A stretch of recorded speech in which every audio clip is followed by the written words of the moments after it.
Well, it was just too much that they offered for him. They gave up the sun and the moon. Landry Shamet.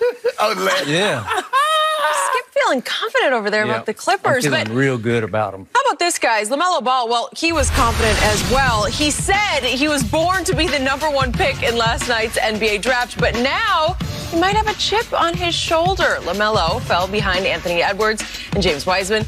Michael Jordan reportedly gave the Hornets his stamp of approval for the youngest Ball brother, and the team ran with it, selecting him 3rd overall. So, Shannon, are LaMelo and MJ a good match? Man, look here.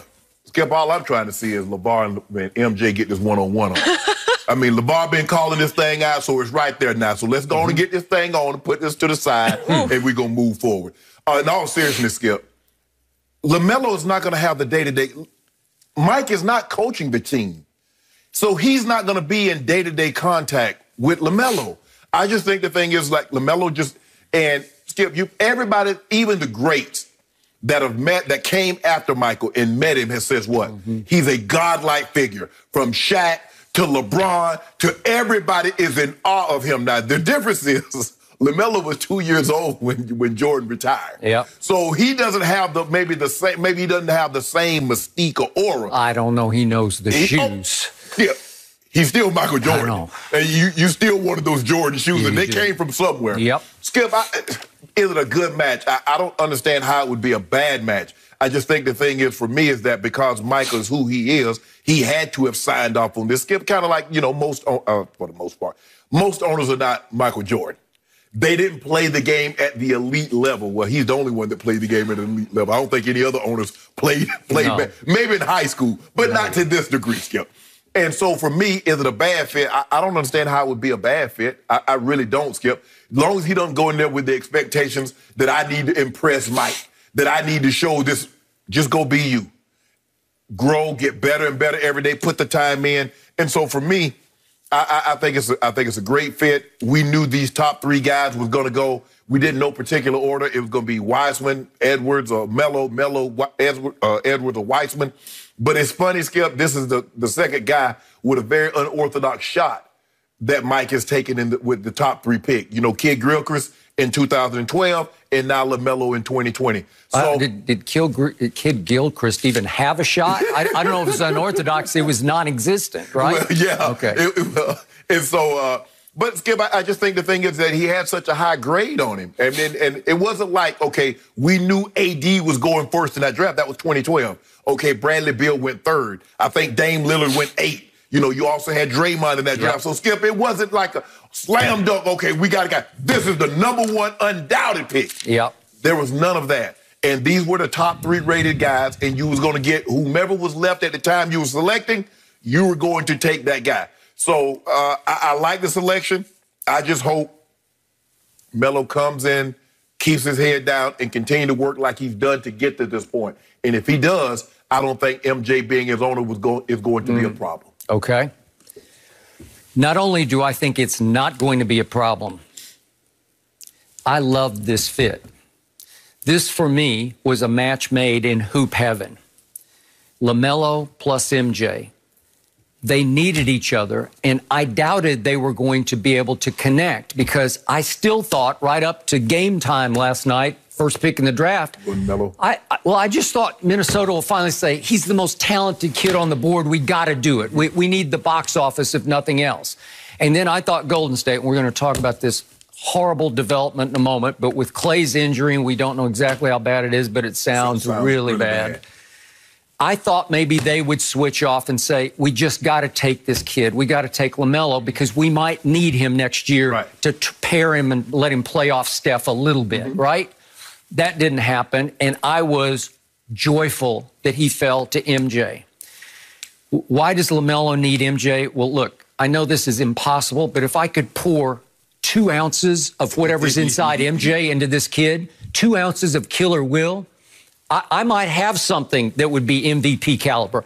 I might have a player who could eventually carry the Charlotte Hornets, as woeful as they've been under Jordan, might be able to carry him to the conference finals, or dare I say, maybe even to the NBA finals. Well, Skip, do you think it might be too much weight? Because think about all the other guys that's come through there. I mean, you do have that guy sitting on the baseline. That Steve Ballmer sitting on the baseline is one thing. He ain't the logo. LaMelo has been told since he was a baby that he was going to be MJ. Yeah. Seriously, Yes. seriously. I believe, yes. He has been conditioned to believe with all his heart and soul from his father, and I believe his mother, Tina, also, you are going to be great, great. Yes. Listen, LeVar sat right here 4 years ago. It wasn't on TV. It was in a break. But he said, my youngest, he said, he's going to be by far the best. Right. And I believe LeVar believes that with all his heart and soul. Yep. And I see the potential greatness. I see the flair. I see the creativity. I see the athletic ability. I see the passing gift that Lonzo has. I see all that. I also see a broken shot just like Lonzo. Right. His is weird, different. It's a two-hand push shot. Right. He was 20 of 80 in Australia in that pro league. 20 of 80, that's 25%. It won't work at the next level. It'll only get worse before it gets better.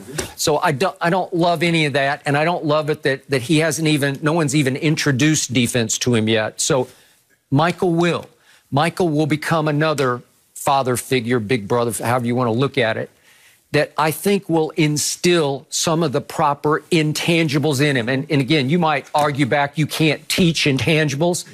I think being around greatness can rub off. And he'll go to practice, and he'll pull the kid aside, and he'll have him up to the office occasionally. Maybe they'll grab a lunch occasionally, and maybe slowly, by osmosis, just being around greatness, it will start to hit home with this kid, because his potential greatness is obviously completely unbridled, unfocused, undisciplined.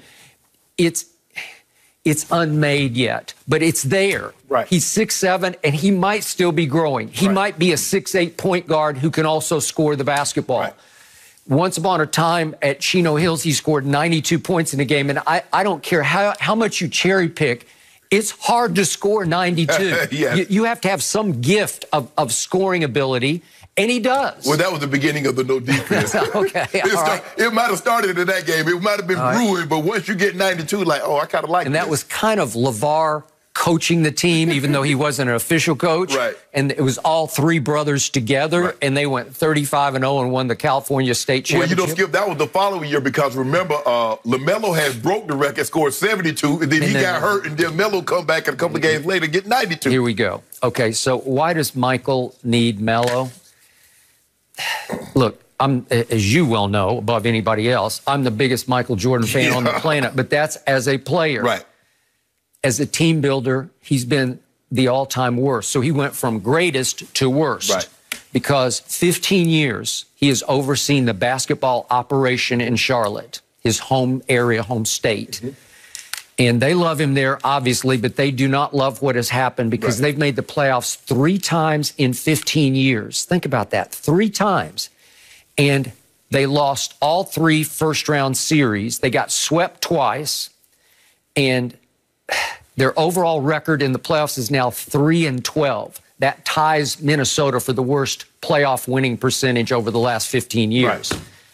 And even if you look at the records of the teams that made the playoffs, it was a 7-7 seed, 7-7, and a 6. And they were 44-38, and 43-39. One year they were 48-34. So they haven't even lit it up in years that they made the playoffs. Right. They've eked in. Okay? It's the all-time embarrassment and humiliation for Michael Jordan. And now he has the greatest show on earth. He's got Ball in the family. Right. He's got LeVar, and he's got LaMelo, and the whole Ball, dare I say, mystique, or whatever you want to call it, the phenomenon.